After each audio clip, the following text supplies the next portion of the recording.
Good morning.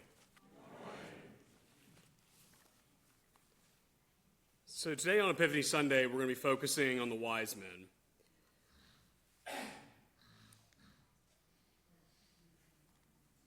Matthew 2, verses 1 through 12. In the time of King Herod, after Jesus was born in Bethlehem of Judea, Magi from the east came to Jerusalem asking, "Where is the child who has been born King of the Jews? For we observed his star in the east and have come to pay him homage." When King Herod heard of this, he was frightened, and all of Jerusalem with him. And calling together all of his chief priests and scribes of the people, he inquired of them where the Messiah was to be born. They told him, "In Bethlehem of Judea, for so it has been written by the prophet, and you, Bethlehem in the land of Judah, are by no means least among the rulers of Judah. For from you shall come a ruler who is to shepherd my people of Israel." Then Herod secretly called for the Magi and learned from them the exact time when the star had appeared. Then he sent to them to Bethlehem, saying, "Go and search diligently for the child, and when you have found him, bring me word, so that way I may go pay him homage." When they had heard the king, they sent out, and there, ahead of him, went the star that they had seen in the east, until it stopped over a place where the child was. When they saw that the star had stopped, they were overwhelmed with joy. On entering the house, they saw the child with Mary his mother. They knelt down to pay him homage. Then opening their treasure chest, they offered him gifts of gold, frankincense, and myrrh. And having been warned in a dream not to return to Herod, they left for their own country by another road.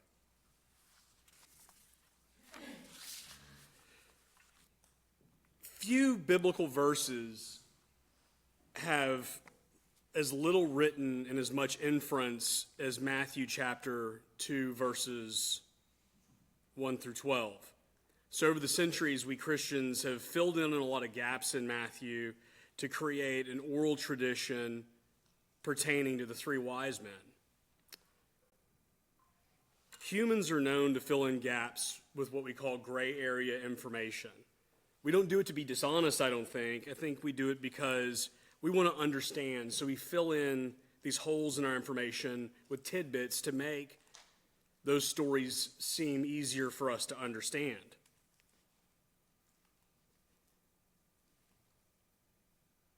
So I think what we need to do at this point is divide what we know from our created oral traditions and what is actual biblical fact.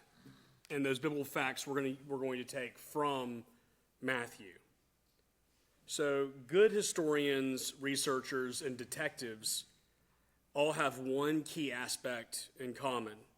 They separate that fact from fiction. They sift it, okay? So we're going to be playing together today, the congregation. We're going to be playing our own little detective game. So we're going to sort out the true meaning of Matthew 2, verses 1 through 12. To find out who the wise men really were in the Bible and what it means for our lives today, and who they were in the lives of Jesus, Mary, and Joseph. So what we find is that the Magi were more than just wise men.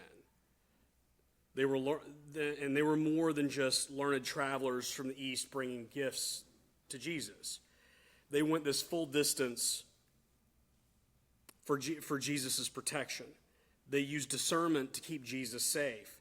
They were clever in the way that they responded to Herod's requests, and they were of great character. So let's go with a little bit of background and history to get to that, like I said earlier, sifting. Let's sift to the bottom of this. Let's figure it out to get that crucial aspect of Matthew's gospel and divide it from our own human narrative. So the Magi were kings, right? They were wise men.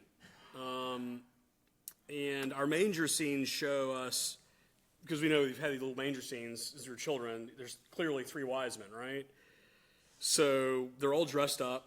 They're always well dressed. They definitely stand aside from from these kind of shepherds that are real plain and drab looking, right? They're definitely more, they stand out. Like I said, they've got a lot of color, and so they definitely stand out in the scene. But the truth is that all we can know from certain, and the name Magi, is that they were mystics who had specific knowledge of Jesus' arrival by understanding the sights above in the stars. So once they saw that sign, they prepared their journey, and at some point they met with both Herod and presented gifts to Jesus' parents, Mary and Joseph. We don't know it was at that specific moment of birth, but we do know it was at a point very near his birth. Okay, so the next question I want to address here is, how many magi were there? There were 3, right? I mean, we know there were 3. Right. There's 3 in the manger, so we know it. I mean, like I said, the little toys since I was a kid, I know, and they're the well-dressed guys in the scene now. We actually don't know it was 3. We know it was plural, so it was at least 2. Okay, it couldn't have been 1, couldn't have been singular. So there's at least 2, but there could have actually been as many as dozens. We don't know. Okay. And so again, and even the song we sang earlier today, it's like, "We 3 kings of Orient are." It's all your fault. You made us listen to it. See, he's spreading the misinformation. No, but again, remember, this is part of our oral tradition, and that's fine that we have that, but we have to divide it. So, let's see. And another thing that actually, if you dig around, you might find that there are actually names for them. Have y'all ever seen those? Yeah, there's 3 names. So there's names, and actually depends on which source you find. One of the names sometimes comes up as different, but the most common ones are Casper, Melchior, and Belshazzar. Okay, so these are the names that are associated with the Magi. Again, giving this idea that we have 3. Okay, but again, for Matthew's account, we know no names. There are no names given. So there's another key area where Christians have filled the gap across time. So we don't actually know their true names. Another thing that comes up often is where they come from. There's an idea sometimes they come from slightly different areas, so I guess they got on the internet or their cell phones and contacted each other, "Hey, it's time to go, the star's there." No, they probably lived in one, kind of key area. The gifts may have come from different areas of the East, but one of the things that kind of comes up is that they were from as far away as India, Persia, or Babylon. And so these are areas that are associated with the Magi, but again, we don't know. We just know that reliably they came from the east, so somewhere along the Silk Road going east. And another aspect is that we assume that they were Gentiles. Okay, now this is one where I kind of did my own research, so you'll have to let me go for a minute since we're sifting fact from fiction. So one of the things that is interesting to think about is the idea of the Magi being the first Gentiles to worship Jesus. I mean, we're all Gentiles, and we worship Jesus. So it's interesting to think that these people, the very first people to realize it from outside of the Jewish world, okay, were Gentiles. But we actually don't know that. So Matthew doesn't clarify what religion, if any, that they practiced. I do think that I don't think we can actually rule out the possibility that they were Jewish mystics. Jews had lived east of Israel since at least the time of the Babylonian exile, centuries before Christ. So when Hebraic peoples returned to Israel, many chose to remain where they had created a life for themselves in kind of these large pockets in Jewish communities, some as far away as like northern Iraq and Persia, even western India, and had Jewish communities living there that had never really returned. So it's possible these people were Jewish mystics themselves, and that's why they were aware of the coming Messiah. It doesn't really matter. We know that they would have for certainly been influenced by a Jewish prophetic tradition, and so they were at least watching for this moment. So what we can also know is that they were willing to travel a long way, and back then it wasn't just a matter of getting on Priceline, ordering your plane ticket, hopping on the plane and going. Travel in that time was long, costly, and actually difficult. Okay. So another aspect of what we have is that we have to focus on are the gifts. They mean something. So we have gold, frankincense, and myrrh. It's probably from the Wisemen that tradition that Christians began the idea of presenting gifts to one another at Christmas time. So early Christians certainly didn't celebrate Christmas, and certainly didn't celebrate it in the sense that we do today. The gifts that were presented to Jesus, Mary, and Joseph had special meaning, and all were valuable as well as symbolic. Gold represented kingship, and we know it to be valuable even today. So it's the most familiar of the gifts to all of us. Frankincense is an aromatic gum resin which likely came from somewhere like East Africa and represented Jesus' priesthood. It's also valuable. Myrrh represented Jesus' death and sacrifice. It was both an analgesic, so it would relieve pain, but it's also part of the body preparation for embalming during that era. It's also interesting to note that in Matthew 27:34, it describes Roman soldiers offering Jesus and presumably the other men on the cross a sponge with wine and gall, which gall is another word for myrrh. So I don't think it was the same myrrh as it was given as a gift to Jesus as a child, but I do think that we can take the Magi's gift as important foreshadowing as Jesus was born to die and sacrifice for our sins. So what is important to note is that Jesus refused the wine and myrrh combination as he wanted to experience no less pain as a way to face naturally, which by extension would have cheapened his sacrifice for all of us. So in other words, he wanted to feel and experience the sacrifice fully and not be dulled by the myrrh. So in the gifts presented to Jesus, we see a foretelling of what was for all of humanity. This king, priest, who would go on to sacrifice his life for all of us. So there are two ways that I think the world responds to Jesus. Okay? And the first one, actually, those two ways are actually diametrically opposed. And so what we need to look at, what separates the two different ways that we in humanity look to Jesus. Summed up in one simple word, it's character. Okay, so the Magi had good character. See, just after our passage this morning in chapter 2, verses 13 through 14, we see something else took place. Another aspect of the Magi is that the Magi, Mary and Joseph, all had the same dream, to avoid Herod because he was planning to kill the child. It was at this point that Joseph and Mary fled east into Egypt, and the wise men avoided Herod and left Israel by a way of a different location. So when they had gone, an angel of the Lord appeared to Joseph in a dream. "Get up," he said, "take the child and mother and escape to Egypt. Stay there until I tell you, for Herod is going to search for the child to kill him."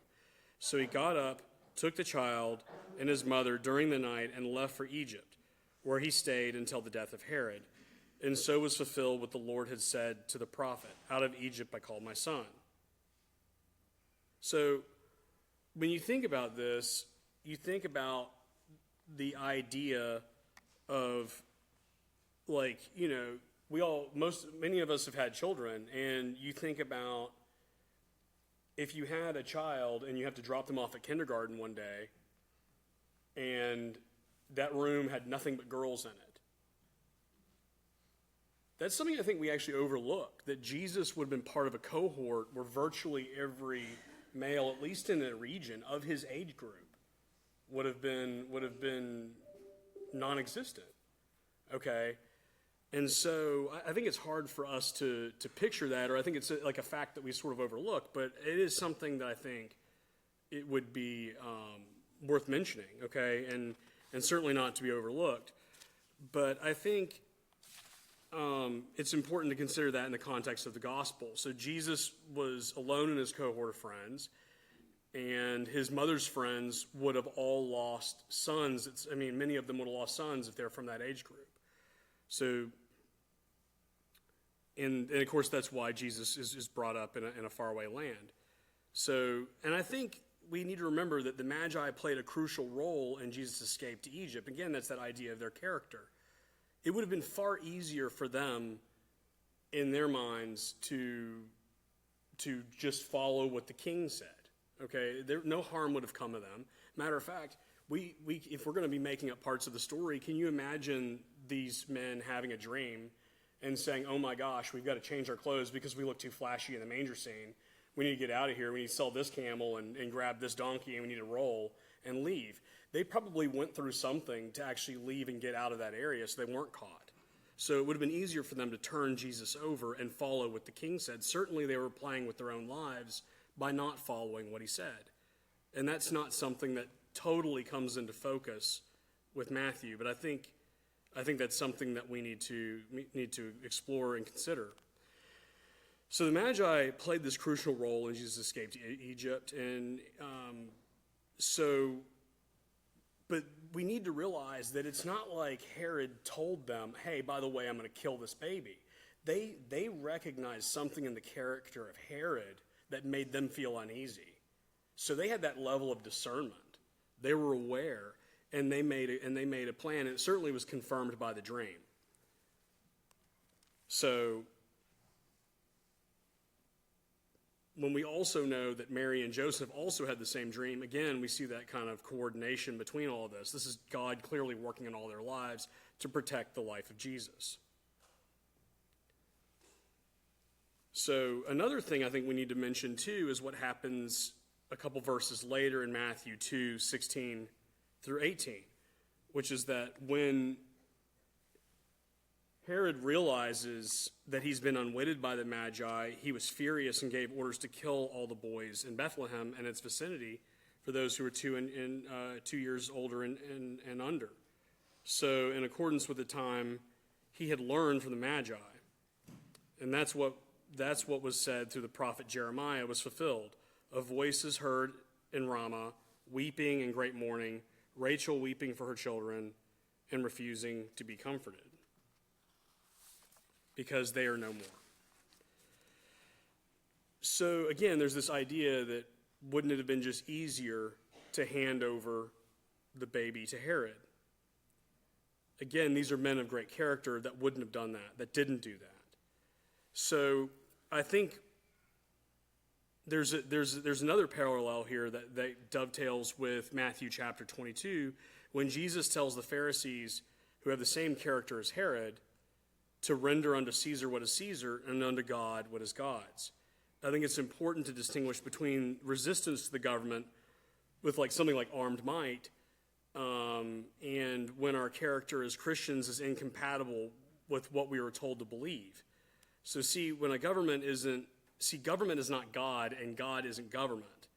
So the government is flawed, and when it tells us to do something outside of our own convictions, it's important that we separate these two realities. So today I'm going to end this sermon with a short story about a lady named Corrie ten Boom, who had the same character as the Magi. See, Corrie ten Boom was a Dutch woman living in occupied Holland during World War II, and her family had a successful watch business in Amsterdam, which had a lot of traffic of people. So it was a very, it was kind of in the center of Amsterdam, and it's got a lot of people coming and going from it, even in World War II. And so it was easy for people to not be noticed coming and going from this area.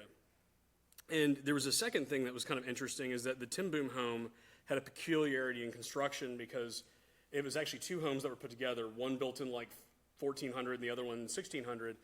And so somebody had realized that you could essentially put a false wall in there and hide people. So when I tell you it was virtually the perfect hiding place, it really was.